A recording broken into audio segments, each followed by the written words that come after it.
आपको अपनी जिंदगी में जब कभी भी छोटी से छोटी या बड़ी से बड़ी कोई भी परेशानी आ जाए तो भगवत गीता के ये 30 उपदेश उस वक्त पे आपको बहुत काम आएंगे। ये पवित्र विचार आपके लिए समझना और उसे अपने जीवन में अनुकरण करना बहुत ही आवश्यक है।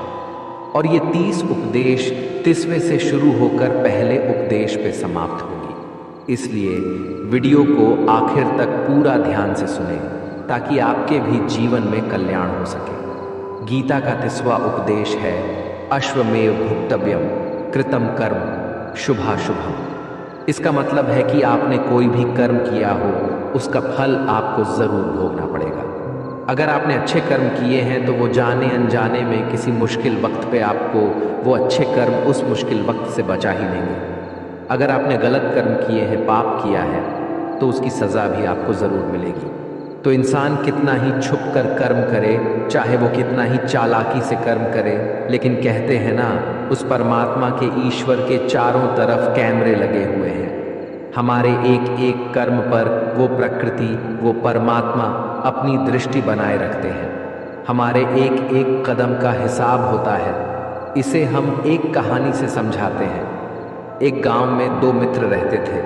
उन दोनों ने विचार किया, इस गांव में हम धन नहीं कमा पा रहे हैं। वो दोनों धन कमाने के लिए शहर चले गए। कुछ वर्ष वहां रहकर उन्होंने काफ़ी धन कमाया। फिर सोचा कि अब हम अपने घर वापस चलते हैं और हमने अच्छा खासा धन कमा लिया है। उस समय पे यातायात की इतनी सुविधाएं नहीं होती थी। वो अपने बैलों पर ही यात्रा कर रहे थे। चलते चलते मार्ग में रात हो गई तो उन्होंने विचार किया कि आज रात हम यहीं विश्राम करते हैं। एक मित्र ने कहा कि मैं यहाँ पर रहकर धन की रक्षा करता हूँ, तुम बाजार जाकर भोजन की व्यवस्था कर लो। जब वो मित्र बाजार गया तो उसके मन में पाप आ गया। उसने सोचा कि इतना पैसा हमने कमा लिया है, अगर मैं इसको यही जंगल में मार दूँ तो सारा पैसा मेरा हो जाएगा, नहीं तो मुझे इसका आधा धन इसको देना पड़ेगा। मन में ये खोट आने पर उसने अपने मित्र के खाने में जहर मिला दिया। और जब वो खाना लेकर के अपने मित्र के पास गया, उसका मित्र वो जहर वाला खाना खाकर वहीं पर उसकी मृत्यु हो गई। वो व्यक्ति सारा धन लेकर के अपने घर वापस आ गया। फिर उसके घर में पुत्र ने जन्म लिया। जब उसका बेटा पैदा हुआ तो वो बहुत ही बीमार रहता था। उसने अपने जीवन में जो कुछ भी धन कमाया था उसका वो सारा धन अपने बेटे के इलाज में ही खत्म हो गया। बेटा बड़ा होता गया और इसका धन नष्ट होता गया। जब उसका बेटा थोड़ा और बड़ा हो गया तो उसके पिता ने पूछा कि बेटा, तू इतना बीमार क्यों रहता है, तू ठीक क्यों नहीं होता? मैंने अपनी जिंदगी का सब कुछ तुझ पर लगा दिया है, फिर भी तेरी तबीयत ठीक नहीं रहती। तो उसके बेटे ने बोला, कौन सा बेटा और कौन सा पिता, मैं तो तेरा वही मित्र हूँ जिसको तूने जंगल में जहर देकर मार दिया था। मैंने अपना वही हिसाब पूरा करने के लिए तेरे पुत्र के रूप में तेरे ही घर में आया हूँ। अब मेरा तेरा हिसाब बराबर, अब मेरा जीवन यहीं समाप्त होता है। तो गीता का उपदेश हमें यही सिखाता है, कोई अपने आप को कितना भी चालबाज समझता हो, होशियार समझता हो, लेकिन अगर उसने गलत कर्म किया है, चाहे आज नहीं तो कल उसे उसका फल भोगना ही पड़ता है। कोई भी व्यक्ति अपने किए हुए कर्म से बिना उसको भोगे कभी छूट नहीं सकता। गीता का 29वां उपदेश है कि आपके सारे दुखों का कारण किसी को अपना मानना है। आप कभी गौर करना, आपकी जिंदगी के सारे दुख, सारी तकलीफें, सारी चिंताएं वहीं से आते हैं जहां आपका अपमान होता है कि ये मेरा है, ये मेरा अपना है। यहीं से आपकी जिंदगी में दुख का आना शुरू हो जाता है। इसे एक छोटी सी कहानी से समझते हैं। एक व्यक्ति के पास एक बहुत बड़ा महल था। उसने जिंदगी भर की सारी संपत्ति लगाकर उस महल को बनाया था। आसपास के शहरों के कई लोग उसके महल को देखने आते थे। कई बड़े बड़े सेठ उसके महल को खरीदने की कोशिश करते थे। इसलिए वो महल उसका अहंकार हो गया, उसके जीने की वजह था। उसका उस महल से बहुत लगाव था। एक दिन उसके महल में आग लग गई और वो कहीं बाजार गया हुआ था। जब वो घर लौट कर आया तो उसने देखा कि उसका महल तो आग में जल रहा है। अपने घर को आग में जलता हुआ देखकर उसे इतना दुख हुआ। उसने कहा, अगर ये महल नहीं रहेगा तो मैं भी जिंदा नहीं रहूँगा। अगर मेरा महल ही जलकर राख हो जाएगा तो मैं जी कर क्या करूँगा।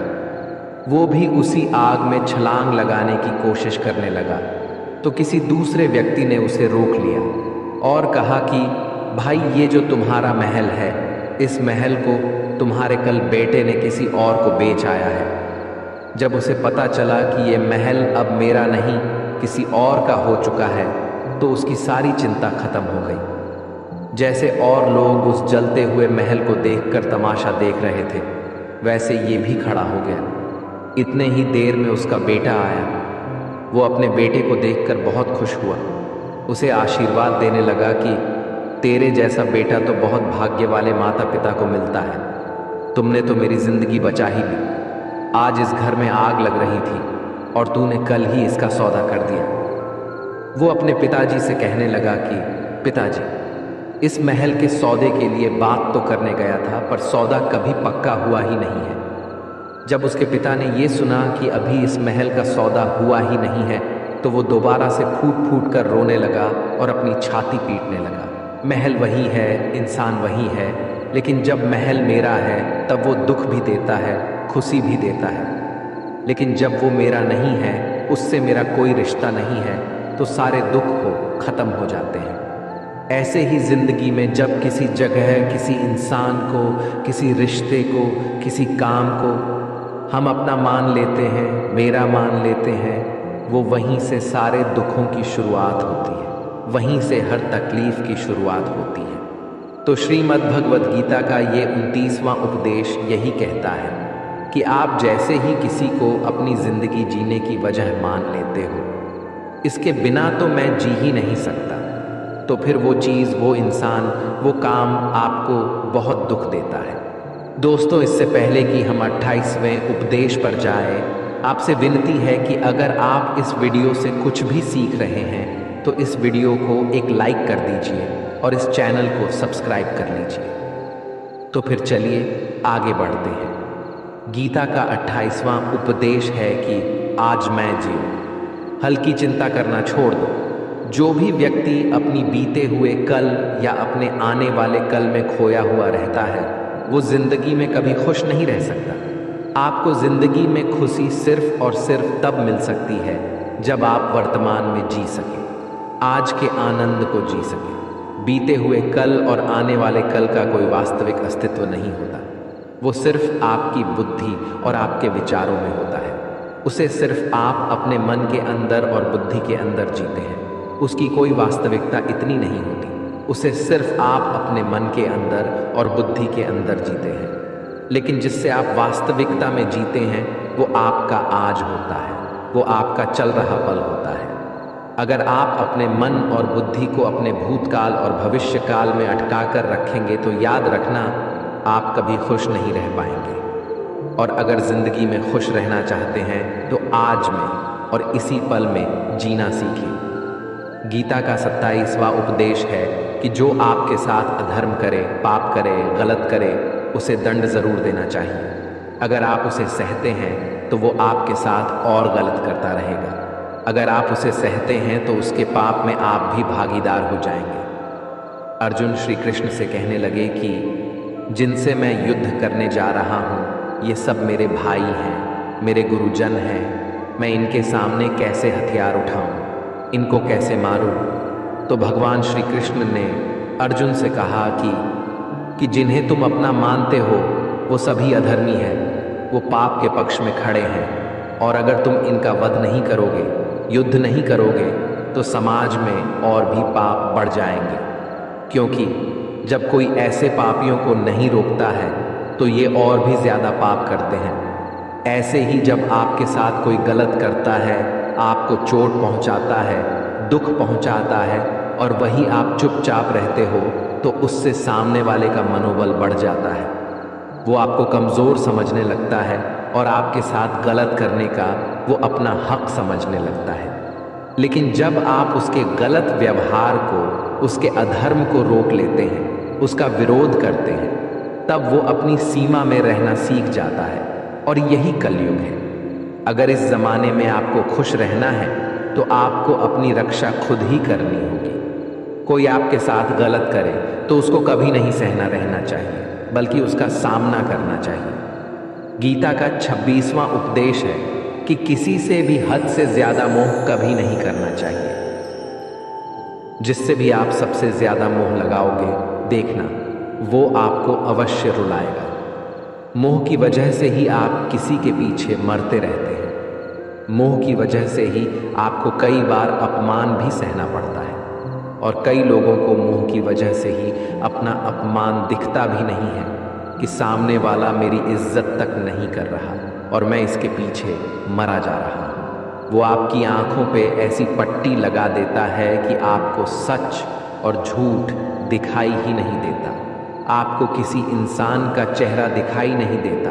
आप जो देखते हैं, जो सुनते हैं, उसी पर यकीन करने लगते हैं। फिर चाहे आपको कितना ही दर्द मिल रहा हो, अगर आप किसी इंसान को ठीक से समझना चाहते हैं, उसकी सच्चाइयों को जानना चाहते हैं, तो उसके लिए बहुत ज़रूरी है कि आप उसके मोह से जल्द बाहर आ जाएं। आपका मोह आपको दुख देता है। जिस दिन मोह खत्म, उस दिन आपको किसी भी रिश्ते से कोई दुख नहीं मिल सकता, क्योंकि आपको फिर कोई फर्क ही नहीं पड़ेगा। गीता का 25वां उपदेश ये है कि आप वो मत करो जो सभी करते हैं, बल्कि वो करो जो आपके लिए सही है। स्वधर्मम निधनम श्रेय भारत धर्मो भयावह। श्री कृष्ण ने अर्जुन से कहा कि एक जो तेरा कर्तव्य है, जो तेरे लिए सही है, जो तुझे करना चाहिए वो कर तू। कभी भी वो काम मत कर जो दुनिया कर रही है। क्योंकि अर्जुन श्री कृष्ण से कहने लगा कि ऐसे भयंकर युद्ध में पढ़ने से अच्छा है कि मैं सन्यासी बन जाऊं। तो श्री कृष्ण ने अर्जुन से कहा कि सन्यासी बनना तेरा कर्म नहीं है, तेरा धर्म नहीं है, क्षत्रिय है तू। कर्म और तेरा धर्म यही है कि तू अधर्म का नाश कर, धर्म की रक्षा कर। ऐसे ही हर इंसान का एक अलग कर्तव्य होता है, एक अलग ही मार्ग होता है। तो कभी भी उस मार्ग पर मत जाना जहां सारी भीड़ जा रही है। कभी भी वो काम मत करो जो दुनिया करती है, कि आजकल का ये ट्रेंड हो गया है, ये फैशन हो गया है, सब करते हैं इसलिए हम भी कर रहे हैं। सारी भीड़ यही काम कर रही है इसलिए हम भी कर रहे हैं। अगर आप वो करोगे जो भीड़ कर रही है तो आप भी उसी भीड़ में कहीं खो जाओगे। लेकिन वही अगर आप वो करोगे जो आपके लिए सही है, जो आपकी प्रतिभा है, तो दुनिया की सारी भीड़ में भी आप सबसे अलग नजर आओगे। गीता का 24वां उपदेश है कि जिंदगी में धोखा अपने ही देते हैं, क्योंकि उनको आपकी कमजोरियों का पता होता है। बाहर वाला आपको धोखा नहीं दे सकता, क्योंकि उसको आपके बारे में पता ही नहीं है कि आपको चोट कहाँ पहुँचानी है। लेकिन जो आपका अपना है, आपका खास है, उसे बहुत गहराइयों से पता होता है कि इसकी कमजोरी क्या है। ऐसा क्या करें जिससे इसको दर्द पहुंचाया जा सके, जिससे इसको हम नीचा दिखा सकते हैं, इसको चोट पहुंचा सकते हैं। ये कलयुग है, इसमें बाहर वालों से नहीं, जो हमारे अपने हैं ना, उनसे ही सावधान रहना होता है। महाभारत का युद्ध दो अलग अलग राज्यों में नहीं हुआ था, बल्कि एक ही परिवार के भाइयों में हुआ था। सभी आपस में एक ही वंश के लोग थे। कितनी बार दुर्योधन ने जहर देकर भीम को मारना चाहा। न जाने कितनी बार दुर्योधन ने पांडवों को जान से मारने की कोशिश की। वो उसका कोई पराया नहीं था, बल्कि उसका भाई था। सारी लड़ाइयाँ घर के अंदर ही होती हैं, बाहर कौन लड़ेगा? हमसे घर में ही सारे झगड़े होते हैं। तो आपको चोट सिर्फ वही लोग पहुंचा सकते हैं जो आपके अपने हैं। आपको धोखा सिर्फ वही लोग दे सकते हैं जो आपके अपने हैं। गीता का 23वां उपदेश है, जो इंसान अपनी रक्षा खुद नहीं कर सकता, उसकी रक्षा भगवान भी नहीं कर सकते। श्री कृष्ण अर्जुन से कहते हैं कि तस्मात् सर्वेषु कालेषु माम नुस्मर युद्ध च, यानी कि हे अर्जुन, तू हर काल में मेरा स्मरण करते रहना और युद्ध भी करते रहना। तो अर्जुन ने श्री कृष्ण से पूछा कि ये युद्ध तो कुछ ही दिनों में समाप्त हो जाएगा, लेकिन आप कह रहे हैं कि तू हमेशा मेरा स्मरण करते रहना और युद्ध करते रहना। हमेशा युद्ध करने का क्या मतलब है? तो श्री कृष्ण ने अर्जुन से कहा कि ये जिंदगी ही रणभूमि है। इस जीवन में सुख दुख आते ही रहेंगे और तुझे उनका डट के मुकाबला करना है। श्री कृष्ण ने ये नहीं कहा कि तू चुप करके बैठ जाना और मैं लड़ाई करूंगा। बहुत गहराई है गीता के ज्ञान में। हमारे जीवन की डोर भी संभाल के ईश्वर बैठे हुए हैं, लेकिन युद्ध हमें ही करना है। ईश्वर को याद करना है कि हे ईश्वर, मुझे शक्ति देना, मुझे समझ देना, मुझे बुद्धि देना, ताकि मैं अपनी ज़िंदगी की सारी लड़ाइयाँ जीत सकूं, मैं ज़िंदगी में सही मार्ग पर चल सकूं। लेकिन आपको अपनी लड़ाई खुद ही लड़नी पड़ती है। जो लोग ये कहते हैं कि हम कुछ नहीं करेंगे, सभी ईश्वर करेंगे, तो कहते हैं कि आलसी इंसान को देखकर तो भगवान भी घबरा जाता है। ये कुछ नहीं करेगा। भगवान ने बुद्धि दी है, समझ दी है। ईश्वर आपको प्रेरणा देते हैं, शक्ति देते हैं, लेकिन आपको अपनी रक्षा स्वयं ही करनी पड़ेगी। गीता का 22वां उपदेश है कि कोई भी ऐसी गंदी आदत खुद को मत लगने देना जो आपकी जिंदगी को बर्बाद कर दे। कहीं ना कहीं महाभारत का ये युद्ध एक जुआ की आदत की वजह से ही शुरू हुआ था। सारा खेल वहीं से शुरू हुआ था। एक ऐसी जुआ की लत जहां युधिष्ठिर ने अपने भाइयों को दांव पर लगा दिया, अपनी पत्नी को दांव पर लगा दिया, ऐसा जितने का नशा की अपना सब कुछ गंवा दिया।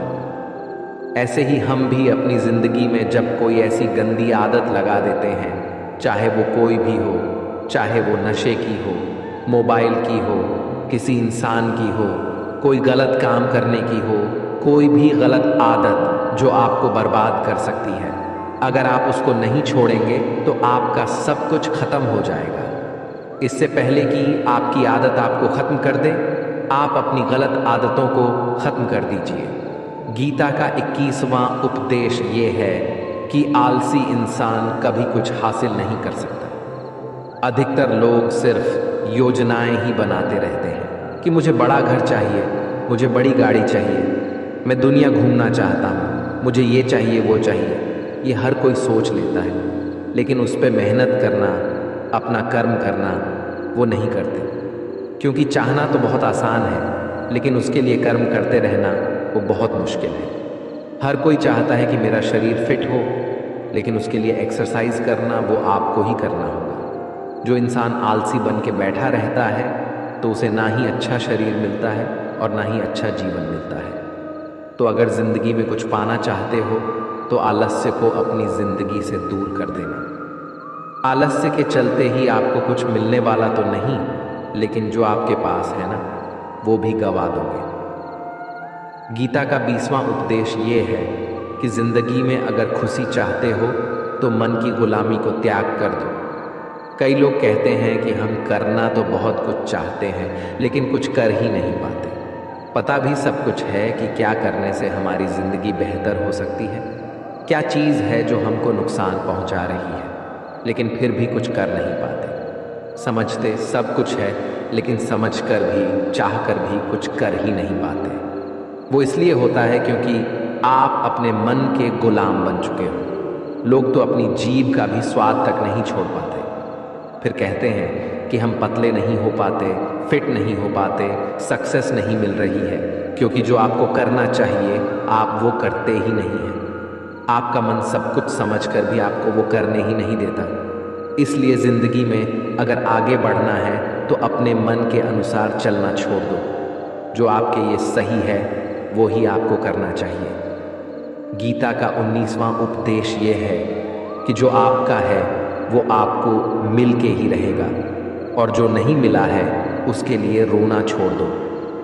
आप जिसके लिए जितना रोगे वो चीज़ आपसे उतना ही दूर चली जाएगी, और जो चीज़ आपकी सच में है वो कहीं ना कहीं से आपके पास ज़रूर पहुंच जाएगी। इसलिए जो आपको ज़िंदगी में हासिल नहीं हो रहा है, हासिल नहीं हुआ है, उसका पछतावा करना, उसके लिए रोना आपको बिल्कुल बंद कर देना चाहिए। गीता का 18वां उपदेश ये है, आप संसार में जितना प्रेम लगाओगे उतना ही जीवन में दुख और पीड़ा का अनुभव करोगे। गीता का 17वां उपदेश ये है कि जिस इंसान को बात बात पर क्रोध आता है, सुख और शांति उसके जीवन में कभी नहीं आ सकते। क्योंकि जो इंसान बहुत ज़्यादा क्रोधी होता है, उसके सारे मित्र उसे छोड़कर चले जाते हैं। वो अपने मन में भी दर्द में ही जीता रहता है, तकलीफ़ों में जीता है। ज़्यादा गुस्सा करके या ज़्यादा क्रोध करके जो भी आपके पास है ना, वो आप उसे खो दोगे और ऐसे इंसान को शांति कभी नहीं मिलने वाली है। इसलिए अपनी ज़िंदगी में शांति अगर चाहते हो तो बात बात पर गुस्सा करना छोड़ देना चाहिए। गीता का 16वां उपदेश है कि चाहे आप किसी की मदद करें या ना करें, लेकिन जानबूझकर कभी किसी का दिल नहीं दुखाना चाहिए। क्योंकि जब आपकी वजह से किसी का दिल दुखता है ना, तो याद रखना आपको भी वही दर्द एक दिन ज़रूर मिलेगा।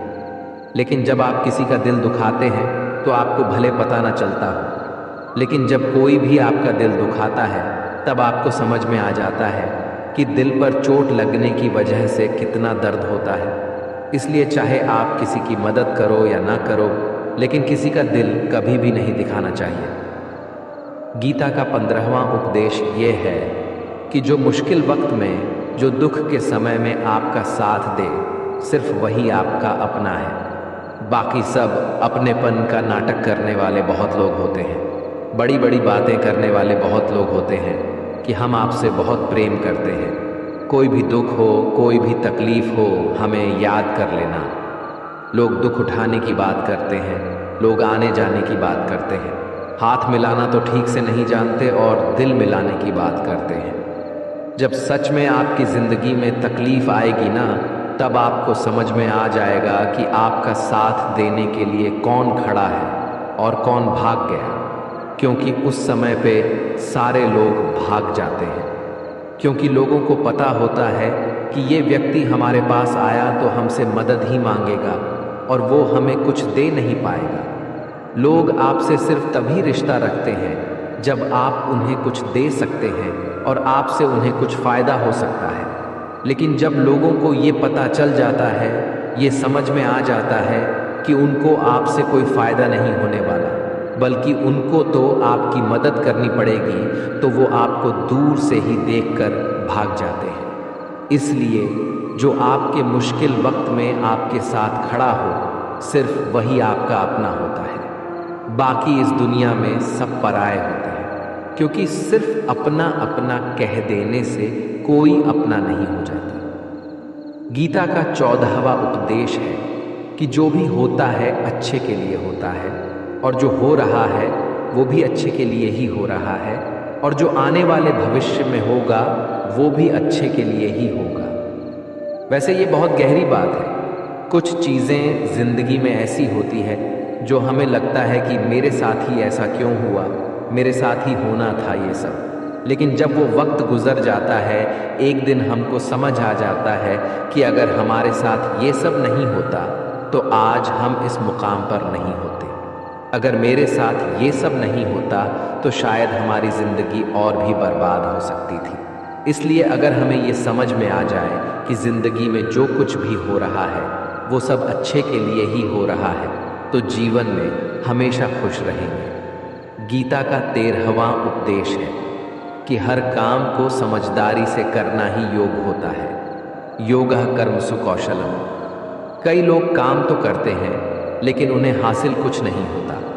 बहुत लोग कहते हैं कि हम तो मेहनत बहुत करते हैं, तब भी ज़िंदगी में सफलता हासिल नहीं हो रही है। लेकिन सच्चाई ये है कि बहुत कुछ करने से, बहुत मेहनत करने से आपको सफलता नहीं मिलेगी, लेकिन सही तरीके से, सही समझ के साथ काम करने से आपको ज़िंदगी में सफलता अवश्य मिलेगी। गीता का 12वां उपदेश है कि कभी भी किसी भी चीज़ की अति नहीं करनी चाहिए। कोई भी चीज़ हद से ज़्यादा नहीं करना चाहिए। किसी से प्रेम भी हद से ज़्यादा मत करना, किसी से नफ़रत भी हद से ज़्यादा नहीं करना।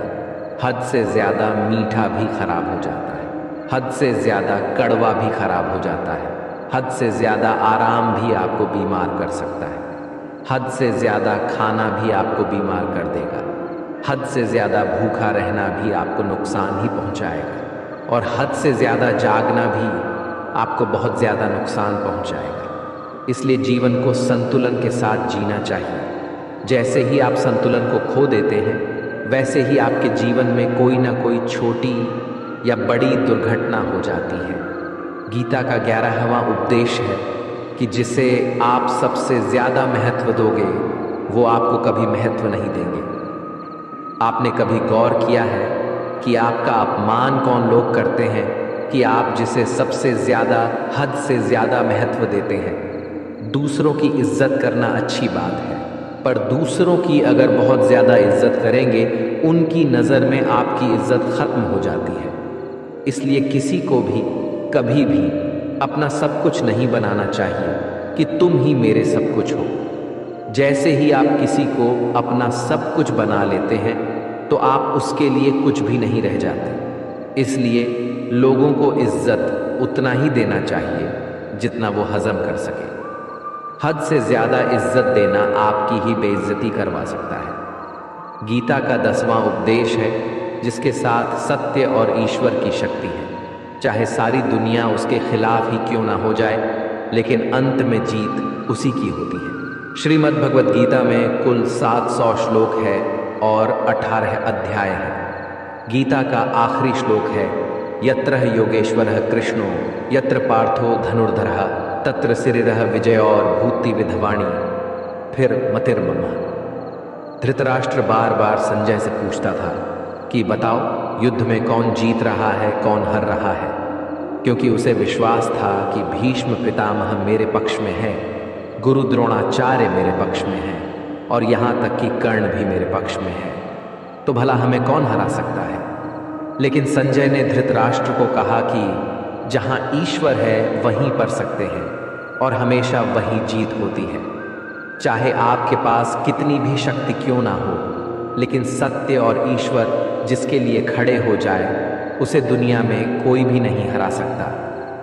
गीता का 9वां उपदेश है कि किसी पर भी आंखें बंद करके भरोसा नहीं करना चाहिए। जैसे महाभारत की कथा में दुर्योधन ने कितनी बार षड्यंत्र करके पांडवों को मारने की कोशिश की, आग में जलाने की कोशिश की, पर वो धर्म पर चलने वाले लोग बार बार उसकी बातों में आ गए। ये बात और है कि ईश्वर उनकी रक्षा कर रहे थे, पर जिसे वो अपना भाई समझ रहे थे, जिससे वो अपना सगा समझ रहे थे, जिस पे वो भरोसा कर रहे थे, वही उनकी मृत्यु करवाना चाहता था। इसलिए भरोसा करते समय अपनी आंखें जरूर। 5वां उपदेश है कि वो इंसान जिंदगी में सफल माना जाएगा जो अंदर से हमेशा खुश रहता है। बाहर से तो सभी खुश दिखाई देते हैं, लेकिन अंदर से इंसान अशांति से भरा रहता है। बहुत पैसा कमा लिया, कामयाबी हासिल कर ली, लेकिन वो कामयाबी असली नहीं। असली कामयाबी तब मानी जाएगी जब आपका मन खुश रहता हो। गीता का 4था उद्देश्य यह है कि आप जैसा अन्न खाओगे वैसा ही आपका मन और आपकी बुद्धि होगी। अब वैसा ही कर्म करोगे और वैसा ही आचरण करोगे। सात्विक अन्न खाओगे तो आपका मन भी सात्विक होगा, सात्विक व्यवहार भी करोगे, सोच भी आपकी अच्छी होगी। श्री कृष्ण ने भागवत गीता में सात्विक, राजसी और तामसी इन तीनों आहारों का विस्तार से वर्णन किया है कि क्या खाना चाहिए, क्या नहीं खाना चाहिए। पर इसका निचोड़ यही है कि जो मनुष्य सात्विकता से भोजन करता है, उसे जीवन में सुख और शांति अवश्य मिलते हैं। गीता का 3रा उपदेश है कि बुरा इंसान कभी अपनी बुराई नहीं छोड़ेगा। चाहे आप उसके साथ कितना भी अच्छा चलो, वो आपको तकलीफें अवश्य ही देगा। इसलिए जो जैसा है आप उसके साथ वैसा ही व्यवहार करें। बुरे इंसान के साथ आप कितना भी अच्छा बन जाओ, वो कभी अच्छा नहीं बनने वाला। दुर्योधन जंगल में पांडवों को मारने के लिए गया था, लेकिन वहां पर भी लोगों ने दुर्योधन को पकड़ लिया। उसका मित्र कर्ण भी उसे छोड़कर भाग गया। वो भील दुर्योधन को मार देना चाहते थे, लेकिन युधिष्ठिर अपने भाई की रक्षा करने के लिए वहां पहुंच गया और उसके जीवन की रक्षा की। लेकिन उसके बाद क्या हुआ? वो हमेशा पांडवों को नुकसान ही करता रहा। इसलिए अगर कोई इंसान बुरा है, उसके साथ आप ज़्यादा अच्छा बनने की कोशिश ना करो। जो जैसा है उसके साथ वैसा ही व्यवहार करो। गीता का दूसरा उपदेश है कि मृत्यु से डरना व्यर्थ है। हर व्यक्ति के मन में मृत्यु का भय होता है। इस संसार का जब से निर्माण हुआ है तब से जन्म मृत्यु का चक्र चला आ रहा है। ये प्रकृति का नियम है। इस सत्य को स्वीकार करके भयमुक्त होकर आज में जीना चाहिए। किसी को भी आने वाले पल के बारे में कुछ नहीं पता होता, लेकिन इस संशय में भयभीत रहने से जीवन नहीं दिया जा सकता। गीता का पहला उपदेश है कि जो इंसान अपने कर्मों को समय पर खत्म नहीं करता, समय की कद्र नहीं करता, उसकी जिंदगी का सारा समय व्यर्थ ही समाप्त हो जाता है, क्योंकि समय ही आपका जीवन है। अगर आप अपने समय को व्यर्थ में नष्ट करते रहेंगे और उसे गवाह देंगे तो आपको जीवन में कुछ भी हासिल नहीं होगा। अगर कुछ जिंदगी में पाना चाहते हैं तो समय की कदर अवश्य करना सीखो। जो भी व्यक्ति गीता के इन 30 उपदेशों को रोज सुनेगा, समझेगा, तो जिंदगी की कितनी भी मुश्किल से मुश्किल घड़ी क्यों ना आ जाए, उसे ऐसे मुश्किल वक्त में भी रास्ता अवश्य मिलेगा। दोस्तों, अगर आपने इस वीडियो से कुछ भी सीखा हो तो इस वीडियो को एक लाइक कर दीजिए और कमेंट में जय श्री राधे कृष्णा अवश्य लिखिए। और इस चैनल पर नए हैं तो चैनल को सब्सक्राइब करके नोटिफिकेशन बेल आइकॉन को ऑल पर सेलेक्ट कर लीजिए। धन्यवाद। जय श्री कृष्ण।